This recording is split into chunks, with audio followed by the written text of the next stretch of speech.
수단 혹은 목적으로서의 몸. 69. 몸에 대한 견해는 공격에 대한 견해다. 모든 것에 대한 에고의 정의는 유치하며 항상 에고가 그것의 목적이 무엇이라고 믿는지에 따라 결정된다. 에고는 일반화를 제대로 할 능력이 없으며 자신이 보는 것과 자신이 그것에게 있다고 생각하는 기능을 동일시하기 때문이다. 에고는 자신이 보는 것을 그것의 정체와 동일시하지 않는다. 에고에게 몸은 공격의 도구다. 에고는 너를 몸과 동일시하기에 내가 공격의 도구라고 가르친다. 에고는 바로 이것을 믿기 때문이다.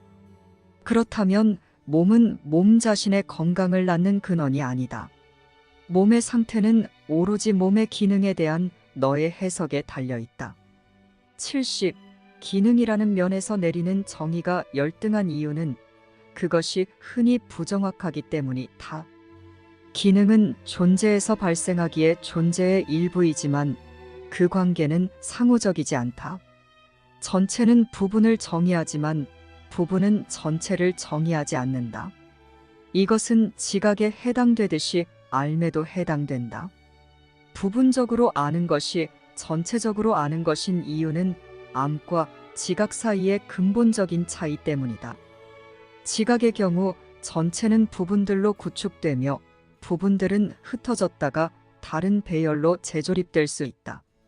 알은 결코 변하지 않으며 따라서 알의 배열은 영구적이다. 부분과 전체의 관계가 어떤 의미라도 있는 유일한 영역은 변화가 가능한 영역이다.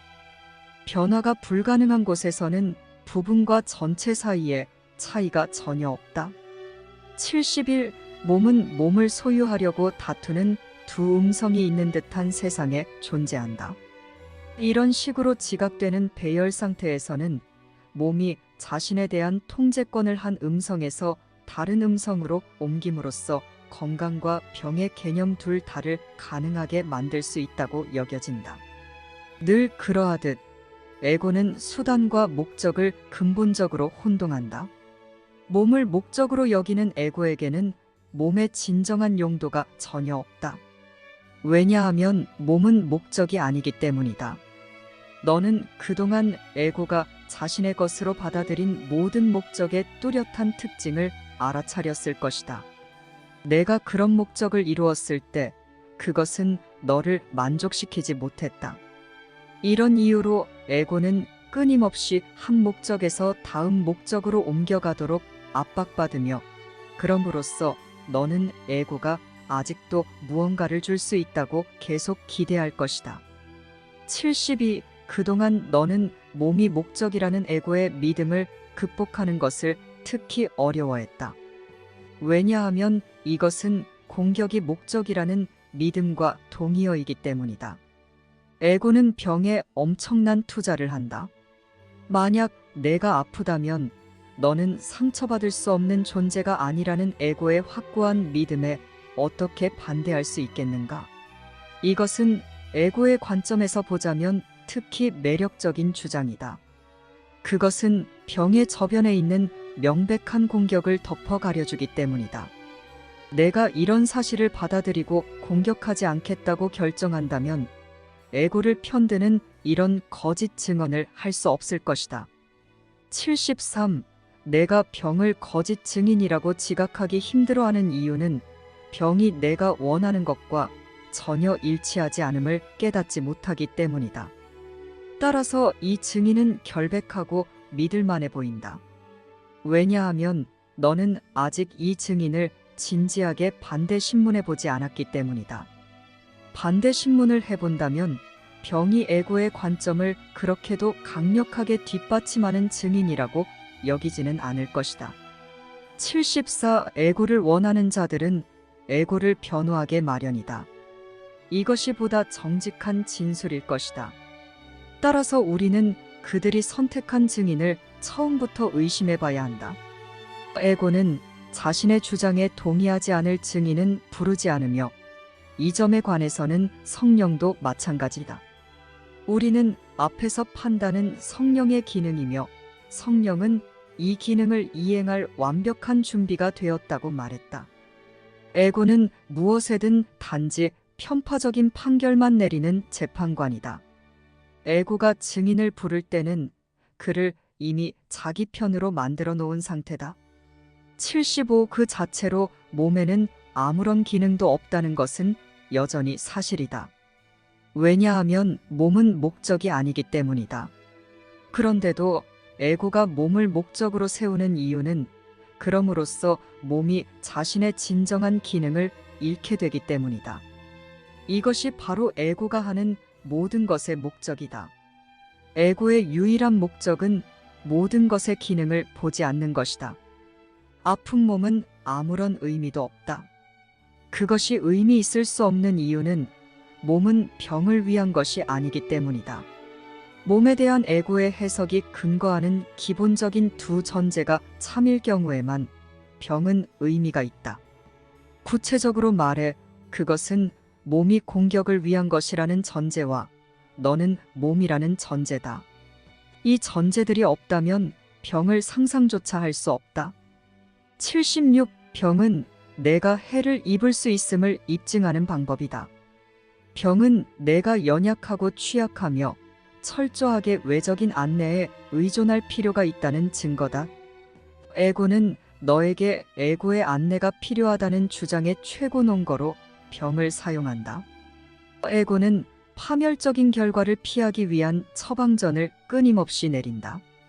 똑같은 데이터를 완벽하게 알아차리고 있는 성령은 그것을 분석할 생각조차 하지 않는다. 그 데이터가 무의미하다면 그것을 검토하는 것은 소용없는 일이다. 진리의 기능은 참인 데이터를 수집하는 것이다. 의미 없는 데이터를 가지고 이치에 맞게 만들려는 시도는 소용없는 일이다. 그 데이터를 어떻게 다루든 그 결과는 무다.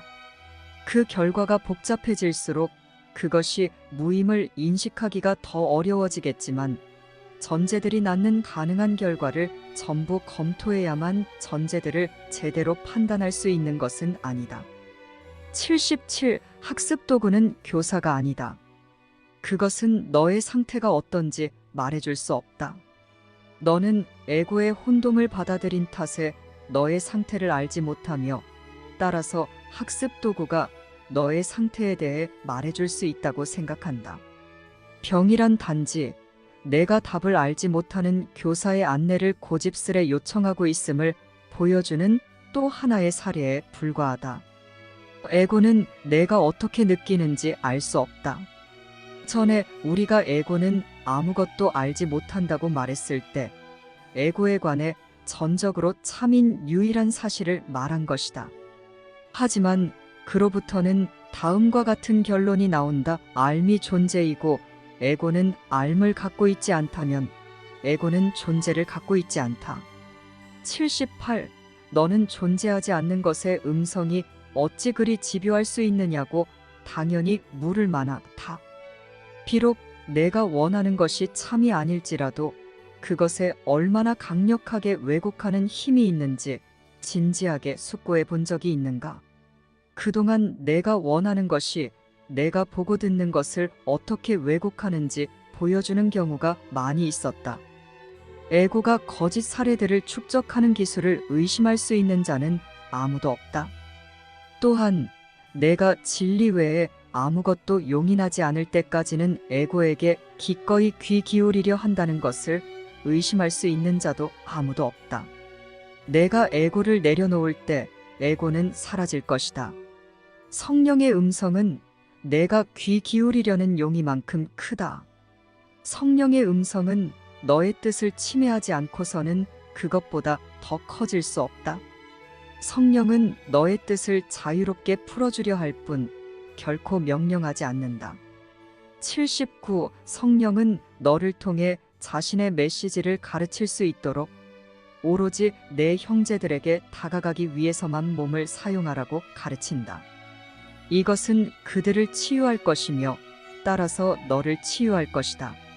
성령이 보는 대로의 기능에 따라 사용되는 것은 무엇이든 아플 수 없다. 그와 다르게 사용되는 것은 무엇이든 아프다.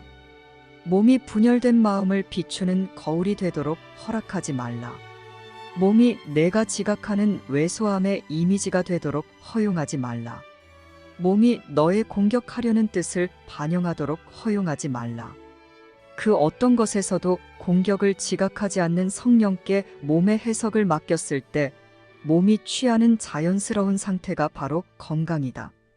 건강이란 몸을 사랑 없이 사용하려는 모든 시도를 포기한 결과다. 건강이란 생명 자체를 위한 음성이기에 생명이 무엇인지 아는 유일한 교사의 안내 아래 생명을 바른 관점으로 조망하기 시작하는 것이다.